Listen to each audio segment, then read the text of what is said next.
Hi, Tracy. Welcome to the Integrative Health Coach Success Podcast.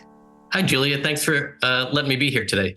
Yes. Yeah. Looking forward to our conversation and for you to share your personal story with our listeners, because I think it's pretty remarkable, and get a little bit of your take of how that's kind of structured your approach with your clients and your own passion within your business. So what I would love to do to start is, could you share with our listeners a little bit about what you're currently doing with IHP, with your IHP certification, and then we'll back it up and kind of talk about what you were doing before that and how you got here. Yeah, for sure. Right now, I'm a L1 and I'm one module away from completing L2.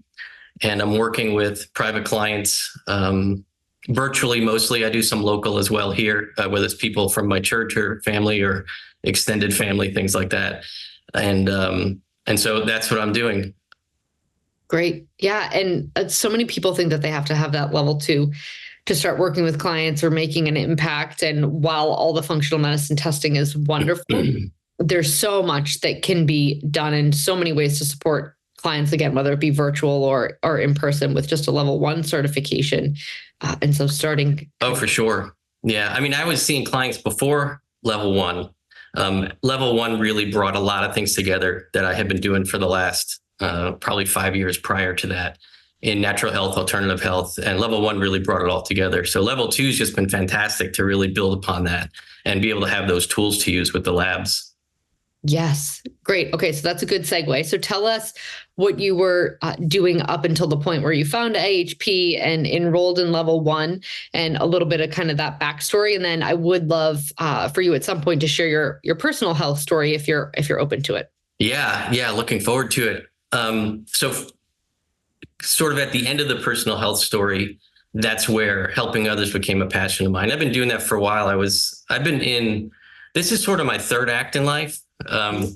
Prior to that, I was doing a lot of business. I was actually doing pharmaceutical marketing, believe it or not, for a while. And then I went into full-time ministry and helping out with nonprofit organizations and doing some traveling around the world. And out of that came a lot of the health issues started coming up. And so at the end of the health issues, it was like, this is something I really want to start doing. But I had already had some good foundation I'd been building on. I started with when I was looking for my own health issues and my kids' health issues. I got real interested in like binaural beats, frequency medicine. I did some rifing, and I really kind of focused in on bioacoustic sound health therapy. And I got certified to do bioacoustic therapy, which is terrific. You get to record voices and analyze and do some assessment and then provide sound to help out with that. What I realized when I got that certification was I will be much more beneficial to people I help if I really understood physiology. Mm-hmm. And so I then took a functional medicine, functional nutrition certification course for about a year, really learned biology, physiology, things like that, how nutrition affected everything, all the systems work together. And I was helping people along the way with what I knew. And so adding that was a big deal. And then I started learning about toxicity, parasites, infections, things like that, how it disrupts the functions of our body. And I went all in on that for about a year or so. I got some certifications in muscle testing and response testing, working with people doing liver detoxes and these things. And so I kept adding to it. Mm. But as it was kind of with my own health thing, that would only get you so far.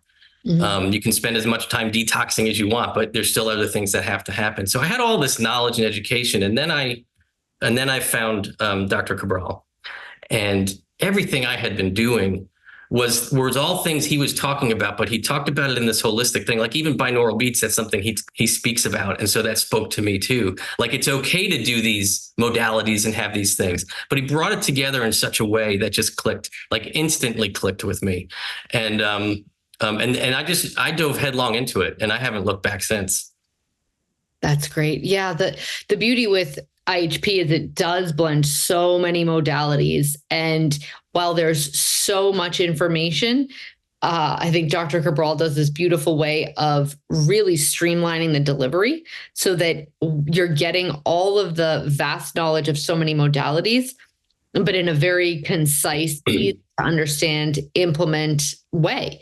And that can be really part of the beauty for so many people is like they're out there grasping at this, certification, that one, reading this book, reading that, and then there's this program that kind of brings it all together and delivers it in this neat little package that you can take with you. Well, and he addresses each, like there's so many parts to bringing balance, right? Like the de-stress protocol.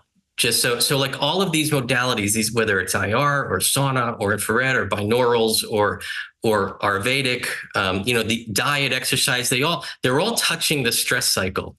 And that's really what it is. And it's like, look, wherever we're at, whether there's an emotional stressor or a physical stressor, a mental stressor, anything, we just want to break that cycle. We want to get in there because the body's responding the same way to each one. And so all of those things are great. And they're wonderful tools that we can use and go out and say, why don't you do some dry brushing or why don't you do some of this? And there's always ways to approach it. But until you can see that big picture and understand how it all fits together, then it's like, wow, now I've got a toolbox with all this stuff, right? But once I can identify what the issues are, I can support those issues. Now we're talking. Yep. Yes, absolutely. Yeah. Which brings me to the curiosity of your story. And if you could share a little bit about how that all unfolded. It sounds like you did some, physiological work and then, realized how much of what you just explained was intertwined with it. Yeah. And it takes looking back, like even when you're going through it, right? As you know, like it takes looking back at it. My story probably similar to a lot of people's stories. And you start having, as you hit your 30s and things start working less and you're hurting more. Mine started mostly with my digestive system. I had IBS from when I was in my early 20s. I mean, it was just a diagnosis at that point. They had just started kind of talking about this taking all these symptoms, putting them together and calling them something, right? And that was IBS. So they knew at that time, they're like, look, we kind of get that stress plays the biggest role in this from what we can see right now. And then it developed into all these other pharmaceutical drugs. Looking at it. So that's where, and it would build upon it. My life in my 30s, I was going from working. I started out in Hollywood trying to do music film industry. I was trying to make it on my own. That was stressful, treated my body pretty bad. Then I got into business and digital marketing. I hit the internet right in the early 90s when it was all or mid 90s when it was all coming out. And I got into digital design and working with pharmaceutical companies, actually doing digital marketing. And that built up a lot more stress and more symptoms started. And things kept progressing. And I would keep finding myself having to push harder and harder just to get through each day, get through each week. But I thought that's what it was. Mm-hmm. And then, the late 30s, 40s hit. I've got a family now. And I took a trip to Nashville in my 40s. I'm 52. So this was in my young 40s. And I took a trip to Nashville, and it was on that trip, all of a sudden, I just got like debilitating migraines. And I'd had headaches before, but I never had anything like this. And I'm like on the plane and this starts, and it was like a 4-day trip. And it was very nice because everybody on the trip was very kind. They understood, they tried to help out where they could, but it was just overwhelming. Got home, and that was really the start of where things just went, in order, just like dropping and dropping. I started getting numbing and tingling in my arms. I started getting tremendous trigeminal TMJ. I know you know about that, like TMJ issues and anxiety, and just things over a period of months just got real bad. We had a family vacation with extended family planned for Disney with our young kids at that point, and we had to cancel the trip because I couldn't make it. And so it was just that kind of all of a sudden it hit. And so that's when I started really looking into it. When my wife became pregnant with our third child, the doctors had come to me and said, look, we've done a lot of testing. And I had a neurologist at that point. And he was like, we're thinking multiple sclerosis. We want to go down that road. And then it just it hit bam, no, I'm not going to submit to just managing the progression of a disease. There's got to be more than this, and I had already been looking into natural health, alternative health. At that point, I've been kind of building this picture in my mind of things. And I was like, no, this is not okay. It's not acceptable. And that didn't come from me just, pulling myself up. It was this innate sort of feeling that I was led to do. And so that's when all this started. And I went through this process, like I said, of learning bioacoustics, sound health, learning nutrition, and I could get myself a little bit better and better. And then the picture just kept building for me. But yeah, I mean, I have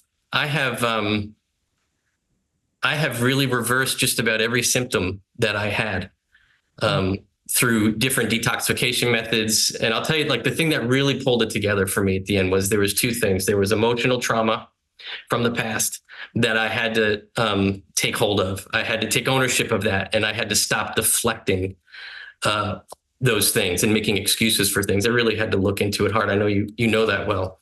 And then the other part was microbiome, rebuilding that gut, right? I had a lot of neurological issues. I had a lot of things going on. But all the detoxing in the world, you know, as much as that helped, it wasn't until I actually started reseeding my gut and rebuilding that gut that the immune system came back online, right? I had chronic Lyme disease, and probably a lot of what I dealt with was coming from that kind of a diagnosis. But rebuilding that immune system through the microbiome, through the gut, just started to rebalance everything else, and being honest with where my emotional traumas were, where I was holding on to things, where I had anger, where I had those things that I just couldn't let go of because I didn't really know how to. I spent a lot of time working through that, and I still do. Yes. Yeah. Good. Well, because you know the beauty of the fact that we're just always a work in progress, right? And it's just part of the human experience is that we're here to just do the work. And if we, you know, ever thinking that we arrive, right, is usually when maybe there's a little bit more work to be done.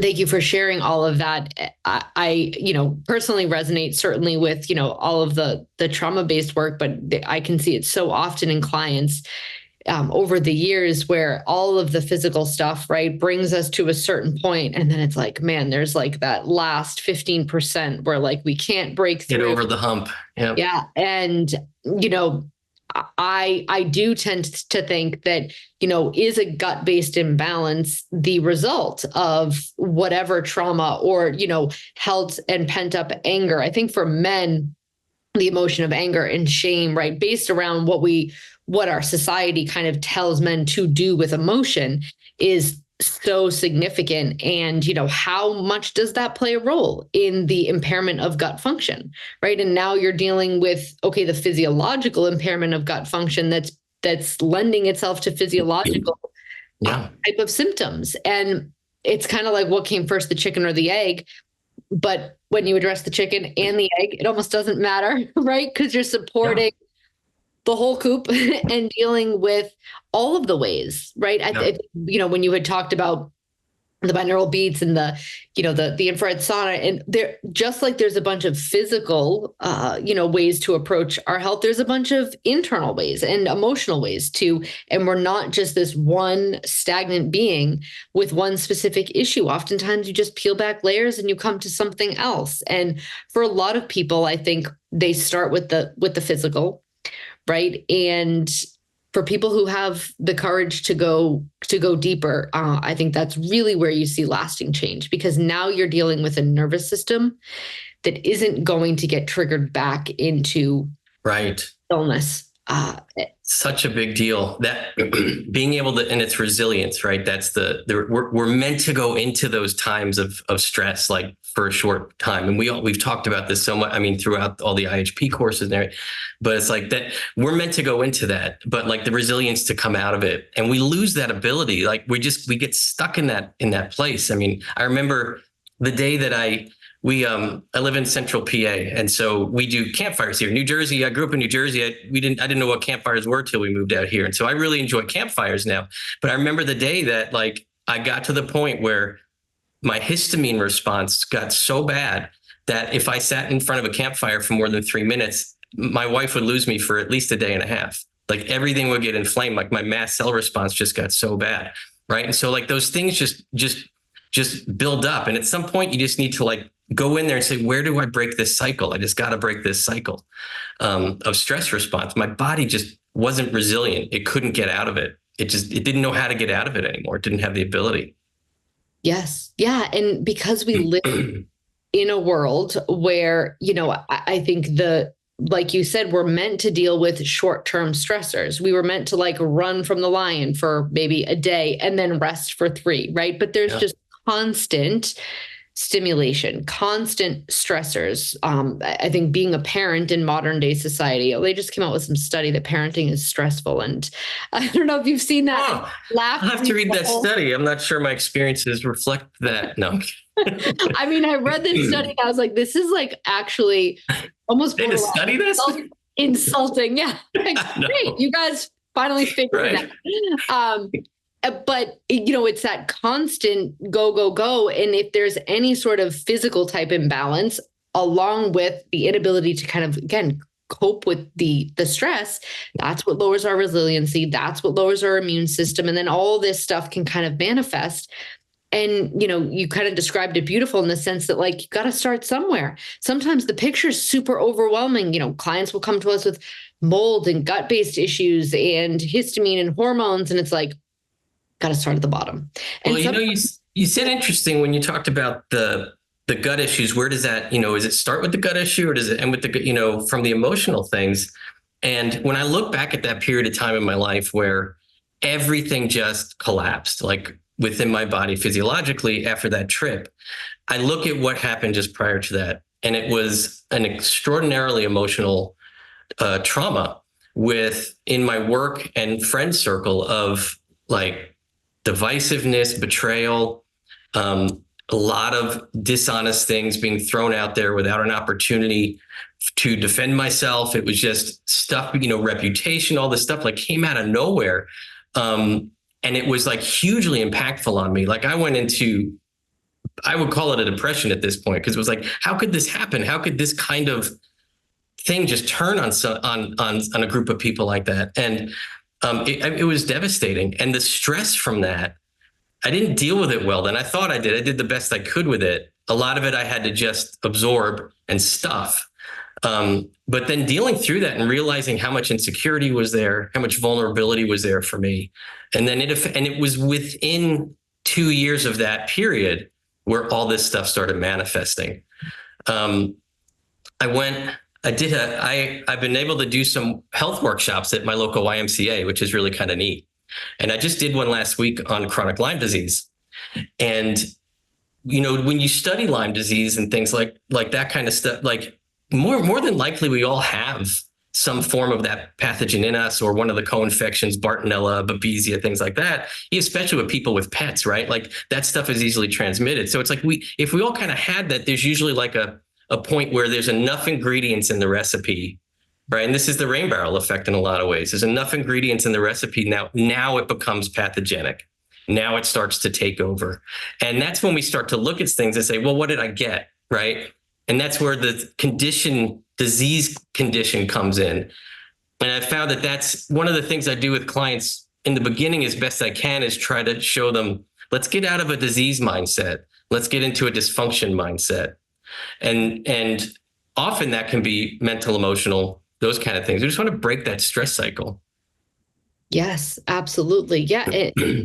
Yes, to your point, how come 4 people can live in a moldy house and only 2 people have symptoms and 2 people don't? And yes, sometimes there's genetic components at play, but there is so much about our internal ecosystem and our nervous system that plays into how physiological things manifest and what we see for symptoms. And it's so common that emotional instances or traumas, little t, big T, that is what kind of sets us up for having, right, that just simply the stress on the body.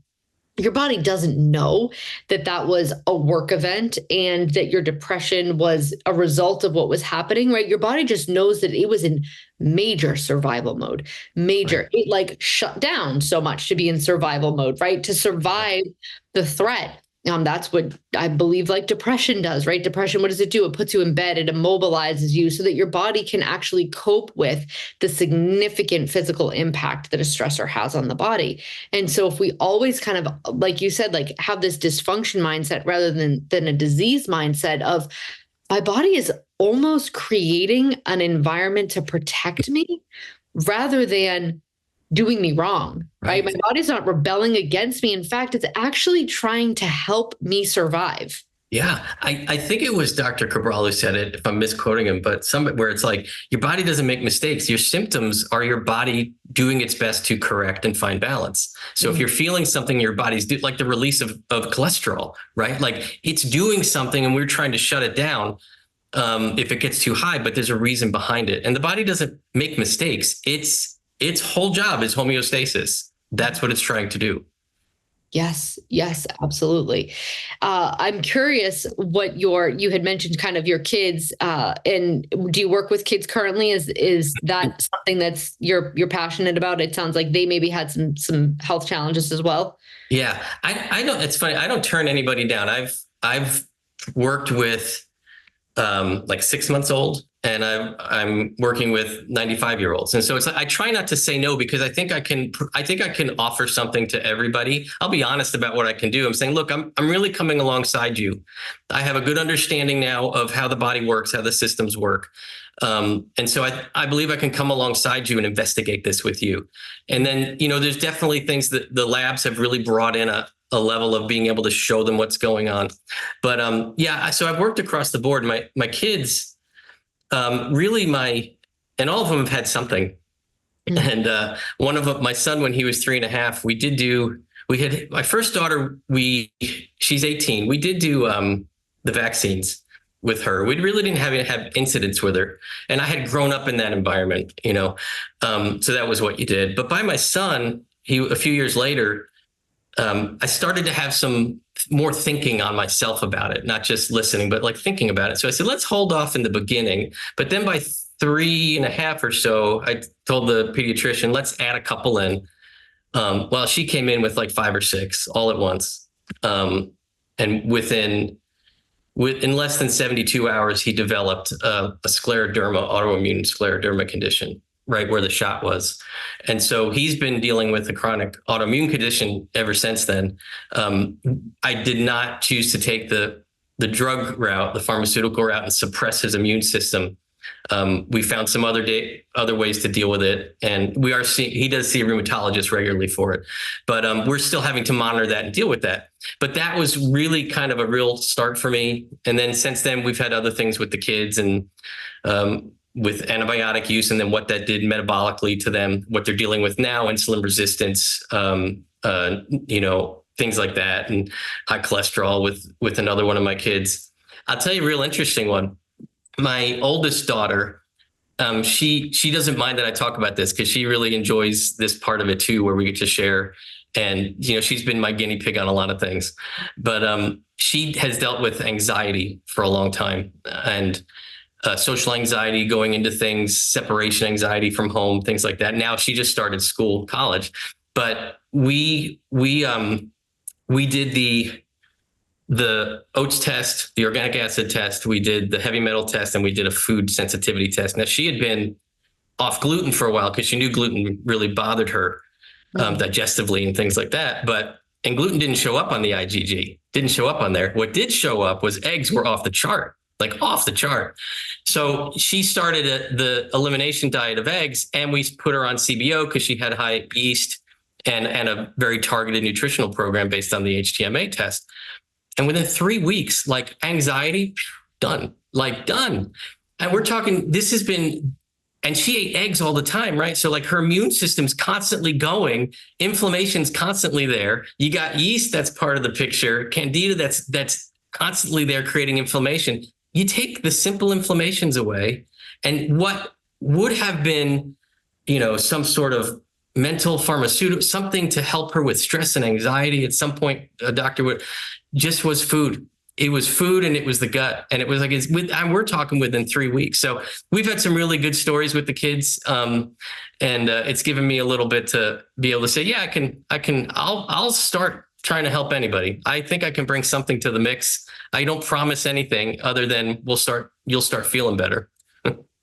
Absolutely. Yeah. I love that you said, I'll kind of go along with you and investigate, because I think for so many clients, they're, looking for a savior, or they want us to give them some sort of magic quick fix. And it's important that they know that we're just going to do the work alongside them. We're going to provide the container for them to be seen, heard, We're going to run the tests. We're going to offer the solutions, right? And walk along them as they do the work, because it is a partnership in that sense, right? Rather than a codependency of, them needing us and us needing them to achieve results. It's simply just a partnership, and we're there to help them, walk at the speed that they're walking, and maybe push them when we think they can walk a little faster. And yeah. Absolutely. It's it's one of the things that, like, for the years I've been doing this now, that is the endearing part of the relationship. I think that's why my clients, we communicate probably more than what IHP says I should communicate, in that, there's just a lot of back and forth. They tend to see me as more than just their coach. They start to rely, because they realize they realize I don't have all the answers. I'm very upfront with that, but I'm also very upfront with, but there's an answer to this, and we will find that answer. We will get to that place, and some of the effort is, well, they don't really want to do the elimination diet. They don't want to do this diet. They really don't want to give up this, and it's like, okay, these are the struggles that we have as coaches. Right.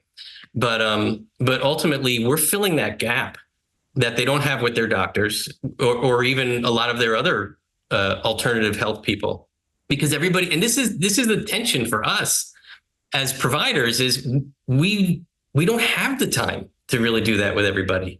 Yep. And so the more clients that we get, the harder that becomes. And I've seen that when my client schedule goes up and then it'll drop down, I find myself, when it drops down, I'm spending just as much time doing stuff, but it's just more time with individual people, because that's where I tend to gravitate towards, spending time with people. I mean, I was a counselor for many years. I did faith-based counseling for many years, as in a pastoral sense, in my second act in life.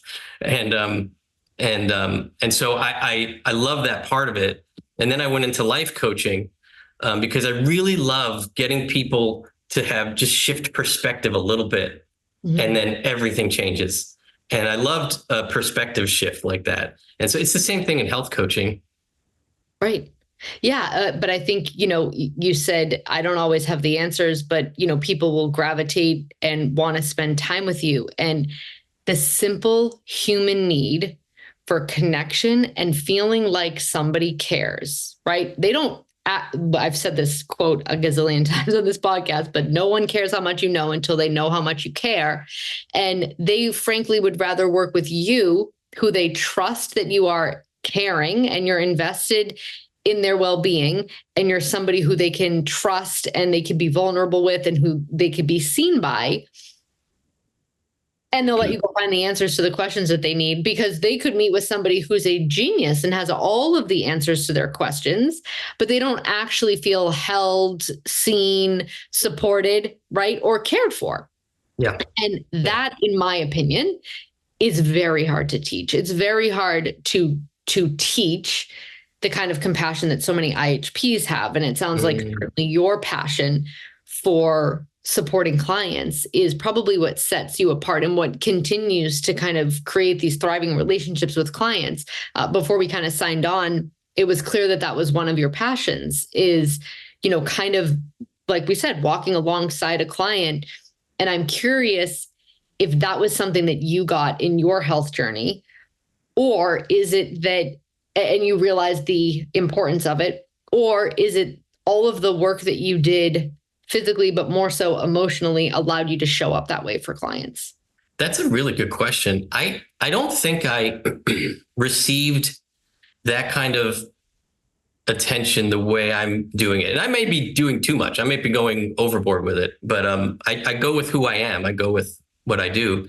I don't remember seeing it. I'm an investigator. Like when, I used to come in, working in the digital area, I did programming and system design and risk assessment. Like, I love investigating. That's just a real part of who I am.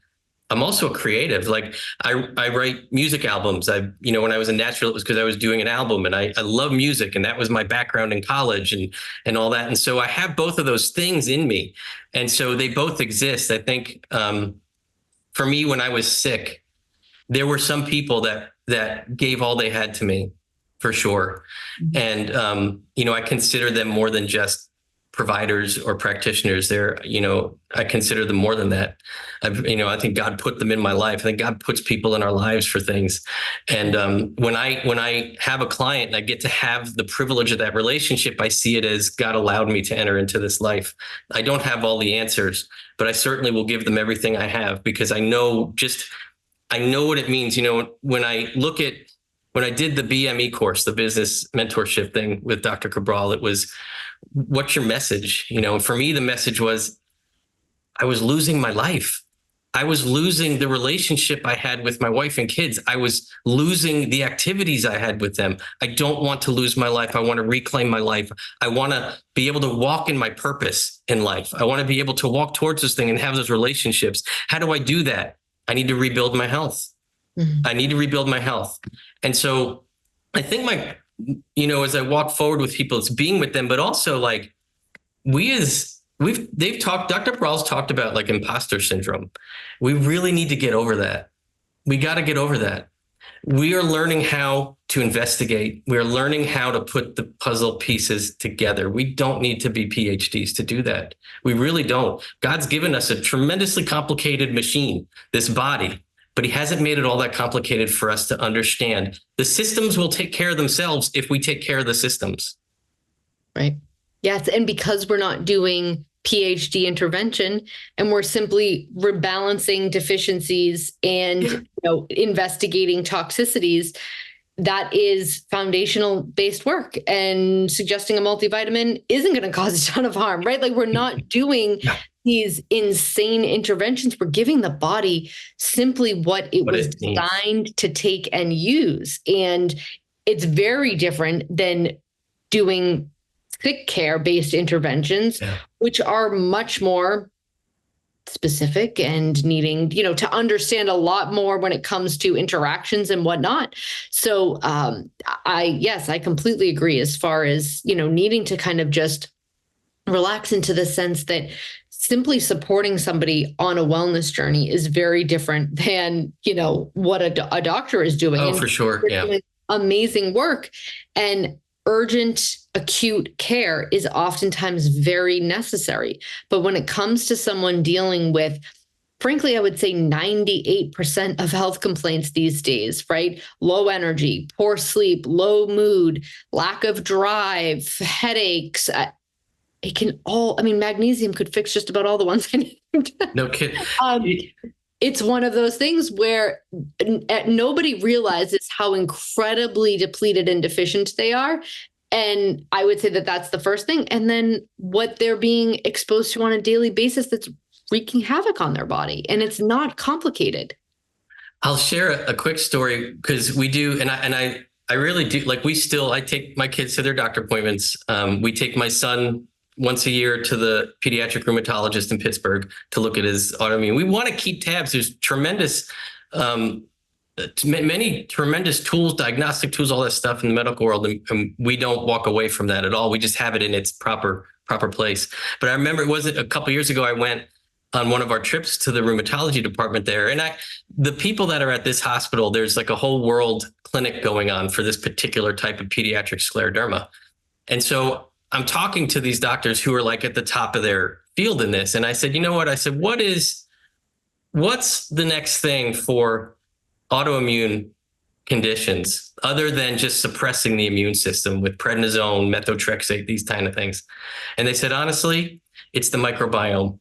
All of our cutting edge data and studies are on how the microbiome is affecting autoimmune conditions. And we know this, right? Like leaky gut, like we understand these things and how the microbiome, like this is stuff that's been around for a long time. And so, but it's these simple concepts moving their way into something that is going to have hopefully just these dramatic effects and turnaround on people's health. Wow. Yeah. That's encouraging to hear. Yeah.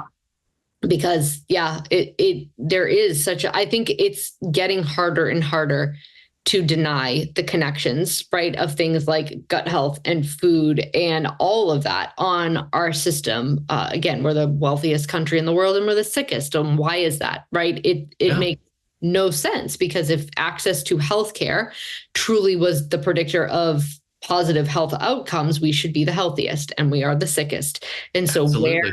where is the ball being dropped? And I think it's getting harder and harder to disguise where our shortcomings are. In this I think country. so. And I think especially with what Dr. Cabral is doing is just tremendous. This community that's growing and how many people are starting to understand how systems work and how they work together. And if you support the systems know how to fix things, right? Mm-hmm. Like the systems that we've been given know how to work with each other and how to fix. And they're so busy compensating for imbalances all the time, right? And so it's that cycle that, again, that we're trying to break. And the lab tests, that's something I have to say has really impacted even just my confidence level in what I do, because you can just show people, here's what's going on. And then having all the education to know what protocols to put in place to help that. Targeted nutrition, such a big deal. I used to tell people, well, just cut gluten out, or just cut this out, or just add more vitamin B supplements, or add more. And yes, they're all good, but it's like, what does your body need? What does your body need? Yes. And when you have individualized results, that client then feels more empowered to take individualized, action. And it's not like they're getting this kind of cookie cutter, like, will it work for me? It kind of takes some of the, maybe hesitation out of it, because here are their results in black and white, and here are our suggestions in black and white, and they match up. And so there's less of this, throwing spaghetti at the wall and seeing if it'll stick. I know I've got clients that it's only because they saw the results of the test that they're staying with the program, because they've been through so many other natural alternative type of things, and they're not necessarily seeing the results as fast as they want.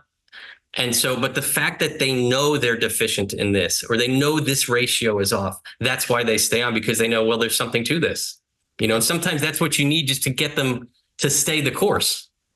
Exactly. Yes. Yeah. It's just another motivational tool. Absolutely. Yeah. Where are all of the places that you show up, websites, social media, and any places where someone could connect if they wanted to? Yeah. So I'm still building my social media. Unfortunately, that's a little procrastination of mine. But MannoWellness.com is my official IHP, integrative health site, and you can read more about me there. I do have my bioacoustic things I do. I still separate that to some degree, because there are people that are just mostly interested in, whether it's frequency or rifing or those. So that world exists, and bioacoustics is a real way for me to connect with that world. That's called soundhealthrx.com, and people can go there and just read a little about it. But no matter where somebody comes in, whether it's there or even my counseling, we almost always get into health at this level, at nutritional level, at, these kind of therapies. Yeah, absolutely. Thank you so much for being a guest on the Integrative Health Coach Success Podcast. This was such an enjoyable conversation for me, and I think lots of benefit to our listeners. So I thank you so much for being here. I really enjoyed it. Thank you so much, Julia. Take care, Tracy. Yep, you too.